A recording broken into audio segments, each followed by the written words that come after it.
So today is the first day that I'm going to do my COVID swab test.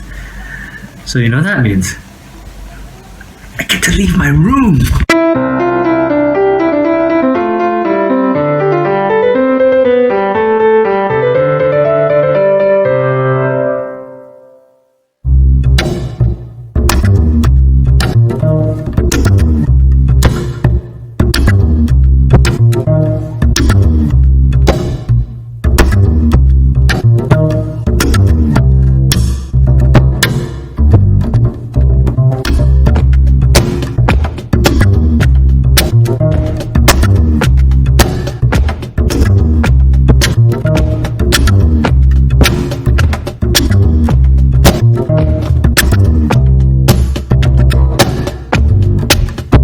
So I'm just gonna quickly describe my swab test experience. So 3 people go into the lift at the same time, but they face different directions, and always against the wall. So I guess you don't breathe on each other. They have a list of whatever order you have to do to test. And basically they'll do 2 different tests, one in your throat and one through your nose. So the one down the throat was just a swab, and just swab the back of your throat. So it's pretty simple. The one on the nose was really weird. I take a stick and just push it right up into the back of your nose, and then just kind of twist a bit and take it out. There was some people near me who have definitely not done a swab test before, so they were obviously very nervous. I've done it in Switzerland before, but they actually do it through both of my nostrils, so it felt extra weird. I tried to reassure the people in front of me that, yeah, I've done this before, it's gonna be fine, it's gonna be quick, 10 minutes, you won't feel anything after that. But I still have to say that it still feels like you're getting a shot in your nose, if you get what I'm talking about. You might get used to it, but you're still gonna feel something. My books. I brought a few handfuls. These are definitely not all the books that I have. Some of them are back at home, and some of them I unfortunately had to leave in Geneva. These are the ones I have on hand.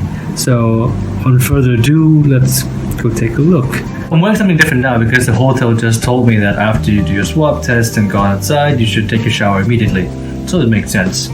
But now there's another concern, which is that the issue with the either 14 or 15 days thing is back up again. The hotel says it's 15 days again.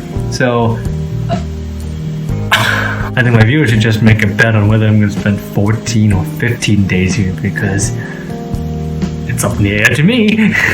Okay, so I'm just going to present my book one by one. Line in the Sand by James Barr is basically about the Sykes-Picot Agreement and the carving up of the Middle East after World War I. Now, I didn't really have time to read this whole thing through because I was still working on my thesis. But on the plane, I just actually watched Lawrence of Arabia. So I think that's some extra motivation to finish this thing.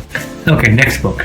30-Second Psychology. So when I was growing up, I became more fascinated in psychology, and at some point I actually wanted to be a psychologist. And this book is basically a very short rundown of different psychological theories, and they explain it very succinctly.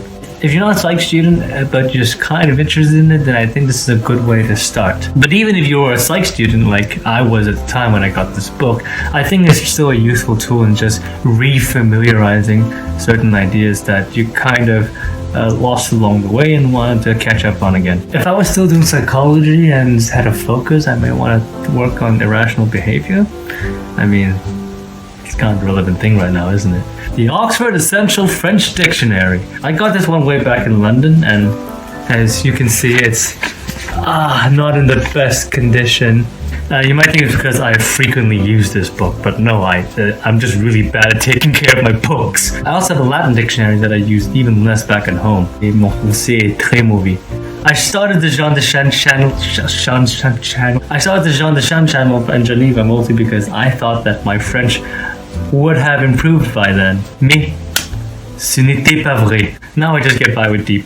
The Curious Incident of the Dog in the Nighttime. This one I haven't read recently, but it's more of a sentimental book that I keep with me. It's also quite famous now, and it even has a performance in the National Theatre in London. It's basically about a teenager who's trying to solve the murder of his neighbor's dog.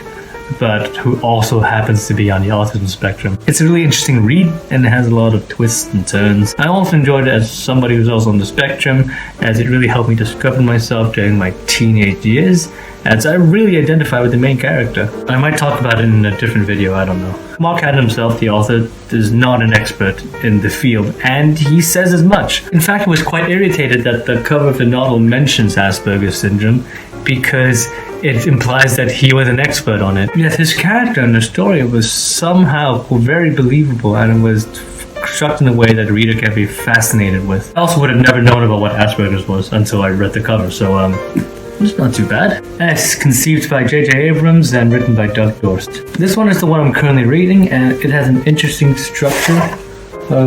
Russian nesting doll. I previously read a book in 2019 called House of Leaves, and while it was a very long and hard read, it was a very rewarding one, and I wanted to find a book similar to it. This book is called S, but this is actually a different book written by an author whose book was edited by another author.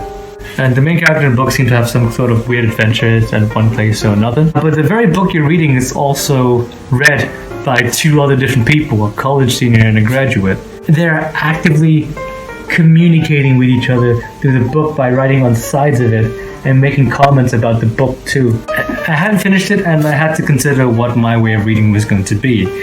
I decided I wanted to get through the main text first, and then after I'm done with it, I'm gonna read it again, but now considering the side written stuff. And I want to finish it, of course, but I have videos to make, so obviously I probably wouldn't. How Not to Write a Novel, Stanley Newman, and How to Middlemarch. So this book I also got in London, alongside The Fall of Gondolin from J.R. Tolkien. And for whatever reason, I never even got halfway through The Fall of Gondolin. But this book was just hilarious, and I love everything about it. It has some helpful guides on how to be a good fiction writer, which I am clearly not. It mostly gives very wrong examples of how to write to show you what not to do, and the examples in the book are just gold. These examples, of course, written by the authors themselves, and I actually recommend you maybe try to read this as a funny book, even if you don't want to be an author. These writing guidebooks, I don't remember when I got them, and I really have been reading them as best as I could. It has some exercising guides for ways to write better, and even though I do want to improve my prose, I've never really gone to the flow of fiction. Surprisingly, I don't read enough fiction, despite trying to actually write fiction. I mean, they're also not as funny as How Not to Write a Novel, but really I'm just making excuses for not doing what I should be doing. The Art of Language Invention by David J. Peterson. So, if you don't know, David Peterson was the person responsible for making the languages for Game of Thrones, like Dothraki and High Valyrian. I read this way back, and as you can see, I really read this book. I talked about things like phonology, grammar, etymology, and evolution. There's even a short section on making a writing system. I really want to design my own language, and I succeeded to some degree, even though right now is objectively flawed and really needs a rework. So these are all the books I have on hand and the stuff I would have been reading if I wasn't making videos. So that was the whole video. The last video took a very long time to make. I was so frustrated not to re-upload it several times because things keeps going wrong with it. It also took a lot of research that I actually did preliminarily in Geneva so that I wouldn't have to waste time if I had to make a video about it at some point. But it took really long to make, and I just wanted to do a simple thing that I could just get through quickly. I'm not sure about the editing process for this video. It's probably gonna take a very long time as well. I don't have a clear plan for what sort of episode I'm gonna have tomorrow, so you'll just see as I see.